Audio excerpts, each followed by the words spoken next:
Kashi accident చేసింది సత్యపుండినని తెలుసుకొని shock అయిన జ్యోత్స్న నిజంగానే కాశీ యాక్సిడెంట్ చేసింది సత్యపండున? అసలు ఇదంతా ఎలా జరగబోతుంది అనేది ఈ వీడియోలో తెలుసుకుందాం. స్వప్న అయితే పరిగెత్తుకుంటూ కార్తీక్ కోసం తన తల్లిని తీసుకొని శివనారాయణ ఇంటికి వస్తుంది. అప్పుడే ఇక పారిజాతం అయితే వాళ్ళిద్దరిని ఆపుతుంది. ఆగు, ఏంటి మీరిద్దరు నా ఇంటికి ఎందుకు వచ్చారు అని అడుగుతూ ఉంటుంది. పారిజాతం అయితే అప్పుడే ఇక నేను మా అన్నయ్యతో మాట్లాడడానికి వచ్చాను అని స్వప్న చెప్పడంతో ఏంటమ్మా స్వప్న ఏమైంది అని అడుగుతూ ఉంటాడు. కార్తీక్ అయితే అన్నయ్య కాశీ అరెస్ట్ అయ్యాడన్నయ్య అని అంటూ స్వప్న ఏడుస్తుంది. అప్పుడు అది విని పారిజాతం కాశీ అరెస్ట్ అవడం ఏంటి, అయినా నిన్ను చేసుకున్న దగ్గర నుంచి కూడా వాడికి దరిద్రం పట్టుకుంది అని అంటూ పారిజాతం తిడుతూ ఉంటుంది. అప్పుడే దీప అయితే తను కష్టాన్ని చెప్పుకోవడానికి వస్తే ఎందుకు అలాగా దెప్పి పొడుస్తున్నారో, అసలు ఏం జరిగిందో తనని అడిగి తెలుసుకోండి అని దీప అంటూ ఉంటుంది. అప్పుడే కార్తీక్ అయితే నువ్వు చెప్పు స్వప్న, అసలు కాశీ అరెస్ట్ అవడం ఏంటి అని అడుగుతూ ఉంటాడు. కార్తీక్ అయితే మేమిద్దరం కారులో వెళ్తుంటే సడన్గా కారు కింద ఒక బైక్ మీద వచ్చి ఒక అతను పడిపోయాడు. ఇప్పుడు అతను ప్రాణాపాయ స్థితిలో ఉన్నాడు. కాశీని అరెస్ట్ చేశారన్నయ్య. నాన్నని కాపాడమంటే నా ఫోను తన ఫోను కూడా తీసుకొని రూమ్లోకి వెళ్ళిపోయాడు. ఒక్క మాట కూడా మాట్లాడడం లేదు అని అంటూ ఉంటుంది స్వప్న. ఈ మాస్టర్కి నేను చెప్పిందేంటి, తను అర్థం చేసుకున్నదేంటి అని కార్తీక్ అయితే తిట్టుకుంటాడు. అప్పుడే ఇంకా సరే పదమ్మ వెళ్దాము, ముందు కాశీ దగ్గరికి వెళ్దాము అని అంటూ ఉంటాడు కార్తీక్ అయితే. అప్పుడే ఇంకా ఎక్కడికి వెళ్ళేది, ఇప్పుడు నువ్వు ఇక్కడ పనివాడివి, నన్ను పర్మిషన్ అడిగి వెళ్ళాలి నువ్వు అని అంటూ ఉంటుంది జ్యోత్స్న. తమ్ముడు జైల్లో ఉన్నాడంటే కనీసం ఇంత కూడా నీకు జాలి లేదా అని అంటూ ఉంటుంది దీప. ఆ మాట విని ఒక్కసారి పారిజాతం జ్యోత్స్న షాక్ అయిపోతూ ఉంటారు. ఏంటి అన్నావు తమ్ముడా అని అనగానే, అదే నిన్ను జ్యోత్స్న అక్క అని పిలుస్తాడు కదా కాశీ, అలాంటప్పుడు తను తమ్ముడే కదా, నీ చేత రాఖీ కట్టించుకున్నాడు, కనీసం ఇంత కూడా మానవత్వం ఉండాలి కదా నీకు అని అంటూ ఉంటుంది దీప. అప్పుడే ఇక జ్యోత్స్న అయితే దీప నీకు అనవసరమైన విషయాల్లో జోక్యం చేసుకోకు అని అంటూ ఉంటుంది జ్యోత్స్న అయితే. ఇంతలో ఇక సుమిత్ర అయితే వస్తుంది. ఏం జరిగింది అని అడుగుతూ ఉంటే అప్పుడే జరిగిందంతా కూడా కార్తీక్ చెప్తాడు. ఇక చెప్పడంతో వెళ్ళండి కార్తీక్, నేను చెప్తున్నాను కదా అని అంటూ ఉంటుంది సుమిత్ర అయితే. మమ్మీ ఏంటి మమ్మీ వెళ్ళనిచ్చేది అని అనగానే, చూడు జ్యోత్స్న, ఇప్పటికే చాలా పెద్ద తప్పులు చేశాము, కానీ ఇప్పుడు అవి ఎలా సరిదిద్దుకోవాలో కూడా తెలియడం లేదు. ఇంకా తప్పుల మీద తప్పులు చేస్తే మనకి ఆ కర్మ వదిలిపెట్టదు, మీరు వెళ్ళండి అని అంటూ సుమిత్ర అయితే కార్తీక్ని దీపని కూడా వెళ్ళమంటుంది. అప్పుడే కార్తీక్ దీప స్వప్నతో కలిసి ఇక బయలుదేరుతారు. ఇక పారిజాతం అయితే జ్యోత్స్న మనము వెళ్దామే అని అంటూ ఉంటుంది. పారిజాతం ఏంటి గ్రాని, వాళ్ళనే వద్దన్నాను, మనం ఎలా వెళ్తాము అని అంటూ ఉంటే, నువ్వు మర్చిపోయినట్టున్నావు, జైల్లో ఉన్న కాశీ మీ గ్రానీకి సొంత మనవడు, తన కొడుకు మనవడు జైల్లో ఉంటే నానమ్మ ప్రశాంతంగా ఉంటుందనుకుంటున్నావా?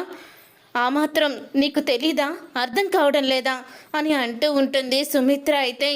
చూసారా అత్తయ్య, మీ పెంపకంలో జ్యోత్స్న కనీసం బంధాలకు కూడా విలువనివ్వలేకపోతుంది అని అంటూ ఉంటుంది సుమిత్ర అయితే. ఇక సుమిత్ర తిట్టుకొని అక్కడి నుంచి వెళ్ళిపోతుంది. అప్పుడే ఇంకా పారిజాతం అయితే, ఒసే జ్యోత్స్న, ఆ దీప అనుకోకుండా అన్నా సరే వాడు నీ తమ్ముడే, వాడికి కష్టం వచ్చినప్పుడు కనీసం పలకరించడానికైనా వెళ్దామే అని అంటూ ఉంటే, అప్పుడే ఏంటి పలకరించడానికి వెళ్ళేది అని జ్యోత్స్న అంటూ ఉంటుంది. ఇప్పుడు వాడి మీద కేసు ఫైల్ అయితే వాడు జీవితాంతం జైల్లో ఉండాల్సి వస్తుంది, అది నేను తట్టుకోలేను. ఇప్పుడు వాడు యాక్సిడెంట్ చేసిన అతని దగ్గరికి వెళ్ళి అతనికి ఎలా ఉందో కనుక్కుందాము, ఏదో డబ్బులు ఇచ్చి కాశీ మీద కేసు లేకుండా చేద్దాము, పదవే వెళ్దాము అని అంటూ పారిజాతం జ్యోత్స్నని తీసుకొని బయలుదేరుతుంది. ఇంతలో ఇక కార్తీక్ అయితే కాశీ దగ్గరికి వెళ్తాడు, పోలీస్ స్టేషన్కి. కాశీ కార్తీక్ని దీపని చూసి అక్క బావా మీరెందుకు ఇక్కడికి వచ్చారు అని అడుగుతూ ఉంటాడు. ఏంటి కాశీ అసలు ఏం జరిగింది? ఎప్పుడు నువ్వు జాగ్రత్తగానే ఉంటావు కదా, మరి ఈ యాక్సిడెంట్ ఎలా చేశావు అని అడుగుతూ ఉంటాడు.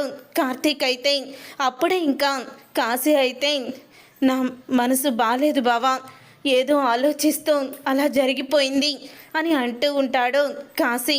అప్పుడే కాదు విని నీ మనసు బాగోకపోవడం ఏంటి, అసలు ఏం జరిగింది అని అడుగుతూ ఉంటాడు కార్తీక్. అయితే అప్పుడే కాశీ అయితే అనుకోకుండా నా ఉద్యోగం పోయింది బావా, ఈ ఉద్యోగం కోసం నేను ఎంతో కష్టపడ్డాను, కానీ కంపెనీని పైకి తీసుకురావాలని కూడా నేను ఎంతో కష్టపడ్డాను. నా కష్టాన్ని గుర్తించకుండా నా జాబుని తీసేశారు. ఇక నువ్వు ఆఫీస్కి రావద్దు అని చెప్పారు. నేను ఈ జాబు మీద ఎన్నో హోప్స్ పెట్టుకున్నాను అని అంటూ ఉంటే, జాబు పోయిందని నువ్వు ఇలా మానసికంగా బాధపడుతూ కారు నడిపితే ఇప్పుడు ఎంత పని జరిగిందో చూడు, నువ్వు జైల్లో ఉన్నావు, ఏంటి కాశీ ఇదంతా అని అంటూ ఉంటే, ఏమో బావా నాకే అర్థం కావడం లేదు అని అంటూ బాధపడుతూ ఉంటాడు. ఇంతకీ నువ్వు యాక్సిడెంట్ చేసిన అతను ఏ హాస్పిటల్లో ఉన్నాడు? వాళ్ళతో వెళ్ళి మాట్లాడతాను, నీ మీద కేసు లేకుండా వాళ్ళకి ఏ డబ్బులు ఇచ్చో మేనేజ్ చేద్దాము అని అంటూ ఉంటాడు కార్తీక్. అయితే అప్పుడే ఇంకా కాశీ అయితే పలానా హాస్పిటల్లో ఉన్నాడని చెప్తాడు. అప్పుడే ఇక అందరూ కూడా హాస్పిటల్కి అయితే వెళ్తారు. వెళ్ళిన తర్వాత అప్పుడే ఇక దీప అయితే బయటే ఉంటుంది. ఐసీయూలో ఉన్నాడని చెప్పి డాక్టర్ చెప్పడంతో కార్తీక్ మాత్రం లోపలికి వెళ్తాడు. కార్తీక్ సత్తిపండు తెలీదు కాబట్టి వెళ్ళి చూసేసి బయటకైతే వచ్చేస్తాడు. అప్పుడే ఇంకా కార్తీక్ అయితే దీపతో అంటూ ఉంటాడు, కాశీ ఈ ప్రమాదం నుంచి ఎలా తప్పించుకుంటాడో, కాశీని ఎలా కాపాడాలో తెలియడం లేదు దీప. ఇతనికి దేవుడి దయ వల్ల ఏమీ జరగకూడదు, ఏదైనా జరగరాంది జరిగితే మళ్ళీ తర్వాత కాశీ పరిస్థితి ఏంటో తెలియడం లేదు అని అంటూ ఉంటాడు కార్తీక్. అయితే ఇప్పుడు స్వప్న ఎంతో బాధపడుతుంది, స్వప్నని ఎలా ఓదార్చాలో కూడా తెలియడం లేదు అని కార్తీక్ అంటూ ఉంటాడు.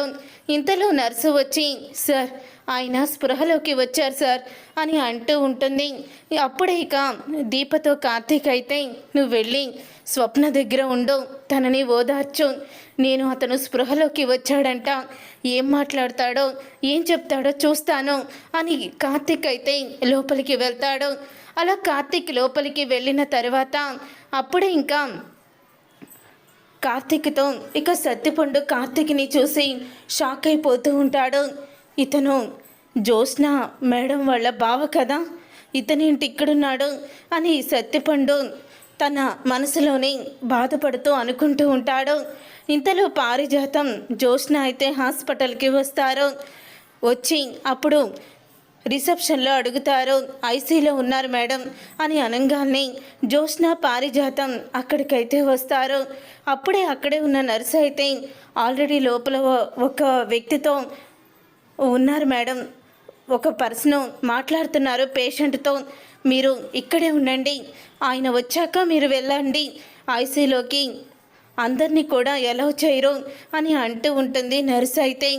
అప్పుడే ఇక బయట నుంచి ఇక ఐసీయూ డోర్ దగ్గర నుంచి లోపలికి తొంగి చూస్తుంది జ్యోత్స్న. ఇక లోపలికి తొంగి చూసి ఇక జ్యోత్స్న అయితే ఒక్కసారే సత్తిపండుని చూసి షాక్ అయిపోతూ ఉంటుంది. ఇక సత్తిపండుని చూసి స్టన్ అయిపోతుంది. ఏంటి కాశీ యాక్సిడెంట్ చేసింది ఈ సత్తిపండునా అని అంటూ స్టన్ అయిపోతూ ఉంటుంది జ్యోత్స్న. అయితే సత్తిపండు దగ్గర బావ ఉన్నాడేంటి, బావ సత్తిపండు చెయ్యి పట్టుకున్నాడు, సత్తిపండు కూడా బావతో ఏదో మాట్లాడుతున్నాడు, ఇప్పుడు ఏం చెయ్యాలి, బావ సత్తిపండుకి తెలుసా, ఇదేంటి ఇలా తిరిగి తిరిగి మళ్ళీ ఈ సత్తిపండుగాడు బావకే దొరికిపోయాడు అని జ్యోత్స్న కంగారు పడిపోతూ ఉంటుంది. చూసారుగా ఫ్రెండ్స్, మరి దశరథని షూట్ చేయాలనుకుంది సత్తిపండు అని కార్తీక్ కనిపెట్టేశాడా? మళ్ళీ కథ ఎటువంటి మలుపు తిరగబోతుంది, ఏం జరగబోతుంది అనేది రాబోయే కథలో తెలుసుకుందాం. ఈ వీడియో మీకు నచ్చితే తప్పకుండా లైక్ చేయండి, షేర్ చేయండి, కామెంట్ చేయండి. మా ఛానల్ని సబ్స్క్రైబ్ చేసుకొని పక్కనే ఉన్న గంట సింబల్పై ఆల్ అని క్లిక్ చేయండి. అప్పుడే మేం పెట్టే ప్రతి వీడియో మీరు మిస్ కాకుండా చూసేవచ్చు.